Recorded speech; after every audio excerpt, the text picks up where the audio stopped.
अल्हम्दुलिल्लाह वस्सलातु वस्सलामु अला रसूलिल्लाह। गीबत बहुत बड़ा गुनाह है। हम में से हर शख्स जानता है कि गीबत कितना बड़ा गुनाह है, लेकिन इसके बावजूद हमारी मजलिसें गीबत से भरपूर होती हैं। तो अगर हम चाहते हैं कि गीबत से हमारी जान छूट जाए तो इसके लिए हमें 5 काम करने चाहिए। पहला काम, गीबत की जो संगीनी है किताब व सुन्नत में बयान हुई है वो अपने जहन में रखें। अल्लाह सुब्हानहू व तआला ने कुरान मजीद में गीबत करने वाले को अपने मुर्दा भाई का गोश्त खाने से तशबीह दी है। यानी जिस तरह हमें इस बात से नफरत है कि हमारे सामने हमारे मरे हुए भाई का गोश्त पड़ा हो और हम उसको खा रहे हों, यानी ये चीज सोच कर ही हमें कराहत महसूस होने लगती है। तो जितनी नफरत हमें इस चीज से है कि हम अपने मुर्दा भाई का गोश्त खाएं, इतनी ही ज्यादा नफरत हमें गीबत से होनी चाहिए। और हदीस मुबारक में आता है कि आप अलैहिस्सलातु वस्सलाम ने जहन्नम का जब मुशाहिदा किया तो आपको वहां पर दिखाया गया कि कुछ लोग अपने नाखूनों के साथ अपने चेहरों को और अपने सीनों को नोच रहे थे।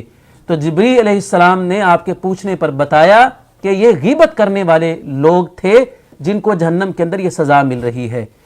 और ये बात भी जहन में रखें कि हम जिसकी गीबत कर रहे होते हैं उसको गोया कि अपनी नेकियां दे रहे होते हैं। क़यामत के दिन उस शख्स को हमने अपनी नेकियां देनी हैं जिस शख्स की हमने गीबत करनी है। तो ये सारी बातें अपने जहन में रखें अगर हम गीबत से पीछा छुड़ाना चाहते हैं।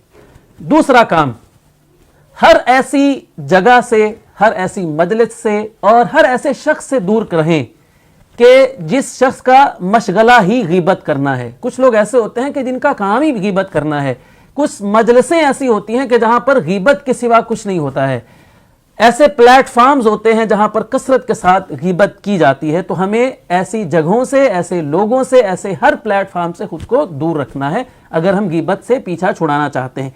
तीसरा काम हमने ये करना है कि अगर हमारे सामने कोई शख्स गीबत करता है तो हमें ना सिर्फ ये कि उसको रोकना है गीबत करने से, बल्कि उसको ये रियलाइज कराना है कि भाई कोई और बात करो। यानी उसको ये बताना है कि मुझे तुम्हारी गीबत के सुनने में कोई दिलचस्पी नहीं है। होता ये है कि जब हमारे सामने कोई गीबत कर रहा होता है तो हम बड़ी दिलचस्पी के साथ बड़े मजे ले लेकर उसको सुन रहे होते हैं और दूसरा भी फिर उसको सुनाता है, मुबालगा कर करके उसको सुनाता है।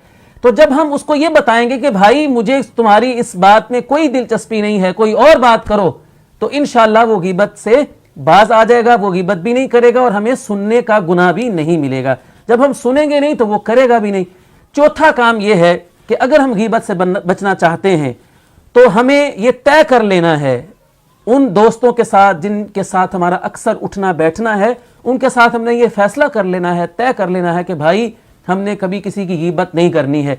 अगर मेरी तरफ से गीबत होने लगे तो तुमने मुझे रोकना है, अगर तुम गीबत करोगे तो मैं तुझे रोकूंगा। इस तरह आपस में एक दूसरे की मदद करके, ताउन करके हम एक दूसरे को गीबत से रोकेंगे।